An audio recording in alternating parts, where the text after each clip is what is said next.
भगवान शिव की जटा कुंडली में जटा एक ये जटा जो भगवान के शिव पर दिखा रखी है ना, ये बालों का जटा, और इसमें एक औरत का मुंह सा दिखाकर उसके मुंह से गंगा निकलती दिखा रखी है। ये तो एक बनावटी कल्पित है, ऐसा नहीं है। भगवान शिव के लोक में एक जटा कुंडली, एक डैम है, बहुत बड़ा सरोवर, बहुत बड़ा। यो प्रत्येक लोक के अंदर, जैसे शिव के लोक में, विष्णु के लोक में, ब्रह्मा जी के लोक में, सबके लोक में बड़े बड़े सरोवर होते हैं। तो शिव जी के लोक में एक बहुत बड़ा डैम है, उसका नाम जटा कुंडली है, उसका नाम जटा कुंडली डैम है। तो वो सतलोक से गंगा आई थी और उसके बाद वो जटा कुंडली डैम में 6 महीने तक रही। मतलब 6 महीने में वो जटा कुंडली जो डैम था, वो सरोवर था, वो भरा। उससे भरकर फिर वो ऊपर आई। उसी समय भागीरथ जी तप कर रहे थे गंगा को नीचे लाने के लिए।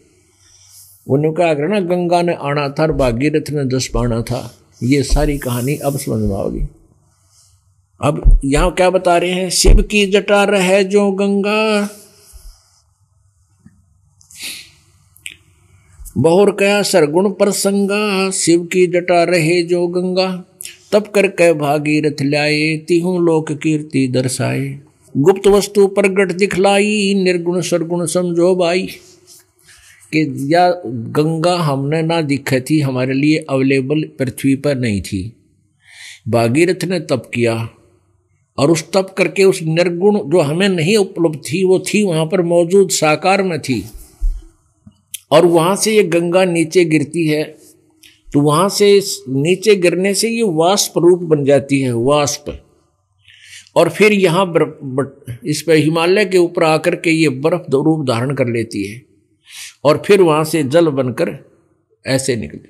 तो बीच से ये आती नजर नहीं आती आम व्यक्ति को, ये दिव्य दृष्टि से देखी जाती है। और ये गंगा सतलोक से आई है, काल के लोक का ये अमृत नहीं है।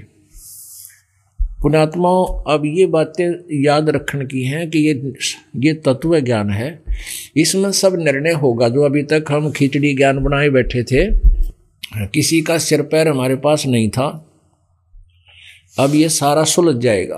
तो एक सैंपल है ये गंगा उस सतलोक से आई हुई।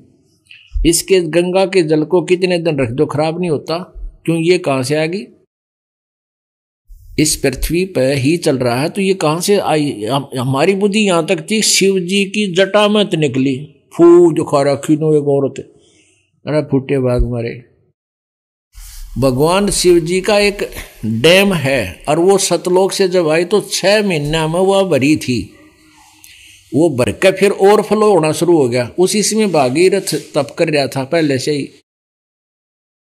तो जब ये ऊपर तो पड़न लगी फालतू होगा, जो भगवान शिव ने कह दी तथास्तु, ले भाई गंगा आ जाएगी। तो ये तो चलती का टोर मारनी है, चलती का टोर मारने वाले। तो ये सतलोक से आई थी फिर शिव के धाम में, शिव के धाम को डैम भर गया 6 महीना, फिर आगे चल पड़ी। अब वो पीछे से चल ही रही है और वो वहाँ से ओवरफ्लो भी हो ही रहा है। और यहाँ अब ये इस प्रकार ये गंगा आपको उपलब्ध है। लेकिन इस गंगा के पानी से मोक्ष नहीं है। तो ऐसे ऐसे अमृत पदार्थ हैं सतलोक के अंदर, ये सैंपल है वहाँ का।